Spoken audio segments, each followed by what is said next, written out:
Hello friends, मैं Raju sir. आप सभी का स्वागत है कॉमर्स गुरु में। आज के इस वीडियो में हम लोग देखने वाले हैं बिजनेस एंटिटी कॉन्सेप्ट। देखिए, ये कॉन्सेप्ट है क्या, इसे हमने पढ़ना क्यों पड़ता है।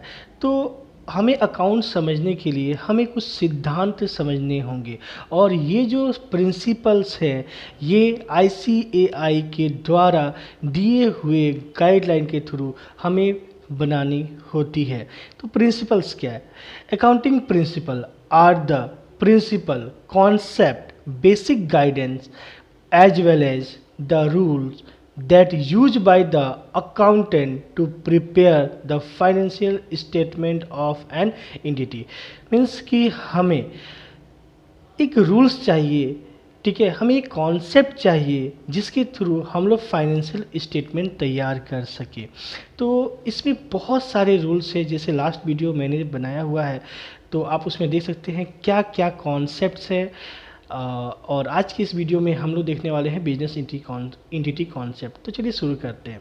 देखिए, ये एक बिजनेसमैन है और इन्होंने अपना एक बिजनेस स्टार्ट किया। तो ये अपने बिजनेस में क्या करेंगे, कुछ ना कुछ कंट्रीब्यूट करेंगे। तो ये क्या करें, कंट्रीब्यूटेड बाय ऑनर। क्या कंट्रीब्यूट कर सकते हैं एक बिजनेसमैन? तो सबसे पहले एक बिजनेसमैन को बिजनेस करने के लिए लैंड चाहिए, एक बिल्डिंग चाहिए, उस बिल्डिंग में फर्नीचर होने चाहिए, मशीन्स होने चाहिए, सेल करने के लिए स्टॉक होने चाहिए, आपके पास कैश होने चाहिए और बैंक बैलेंस होना चाहिए।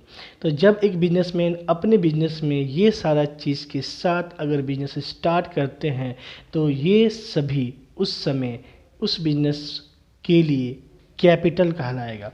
तो land, building, machinery, furniture, stock, cash and bank, ये क्या होंगे, ये बिजनेस के कैपिटल होंगे। अगर एक बिजनेसमैन अपने ही बिजनेस से अपने पर्सनल यूज के लिए बिजनेस से कैश या स्टॉक अगर वो लेकर जाता है तो इसे हम लोग कहते हैं ड्राइंग। क्या बोले कि जब एक बिजनेसमैन अपने ही पर्सनल यूज के लिए, मतलब विड्रॉ फॉर पर्सनल यूज, अपने ही पर्सनल यूज के लिए अगर कैश या स्टॉक बिजनेस से लेकर जाता है तो उसे कहा जाता है ड्राइंग। और अगर बिजनेसमैन किसी थर्ड पर्सन से, अपने फ्रेंड से या फिर अपने रिलेटिव से या बैंक से कुछ पैसे लेकर अगर अपने ही बिजनेस में लगाता है तो उसे बोला जाता है लोन। ठीक है, उसे बोला जाता है लोन। देखिए, एक ही बिजनेसमैन है, उसने अपने बिजनेस में खुद पैसा लगाया तो उसे कहा गया कैपिटल।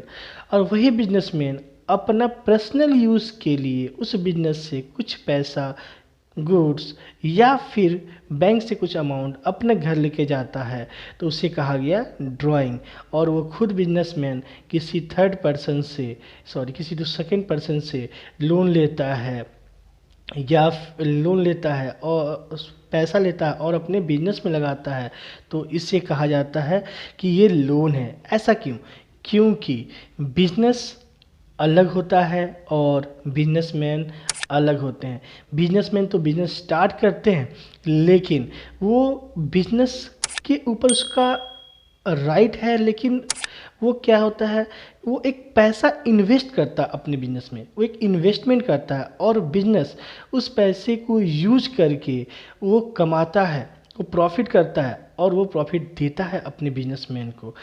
देखिए, जब एक बिजनेसमैन अपने बिजनेस में पैसा लगाता है तो उसे कहते हैं कैपिटल।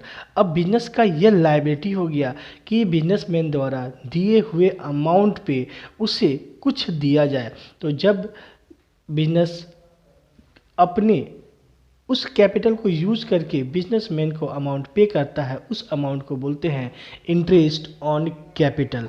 और इसी प्रकार अगर ऑनर अपने ही बिजनेस से पैसा ले जाता है तो उससे कहते हैं ड्राइंग। और ड्राइंग करने पर बिजनेसमैन उस ड्राइंग पे वो इंटरेस्ट पे करेगा और इसे कहेंगे इंटरेस्ट ऑन ड्राइंग। तो बिजनेस के लिए इंटरेस्ट ऑन कैपिटल एक्सपेंस हो जाता है और ड्राइंग उसके लिए इनकम हो जाता है। तो चलिए, इसके एक छोटा सा एक नोट तैयार किए हैं जो आपको ये समझने में काफ़ी हेल्प होगा। देखते हैं। The business entity concept also known as separate entity and economic entity concept।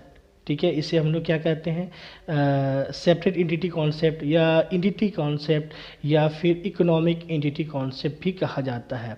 This concept assume that for accounting purpose the business and its owner are two separate independent entity. Thus, the business and personal transactions of its owner are separate. For examples, when the owner invests money in the business, it is recorded as liability of the business to the owner.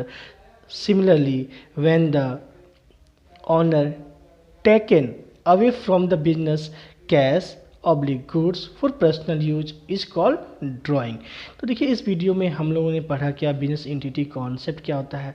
और अगर आपको मेरा ये video अच्छा लगा हो तो please मेरे वीडियो को लाइक करें, कमेंट करें और सब्सक्राइब करें। मैं ऐसे ही आप लोगों के लिए वीडियो लाता रहूँगा। Thank you.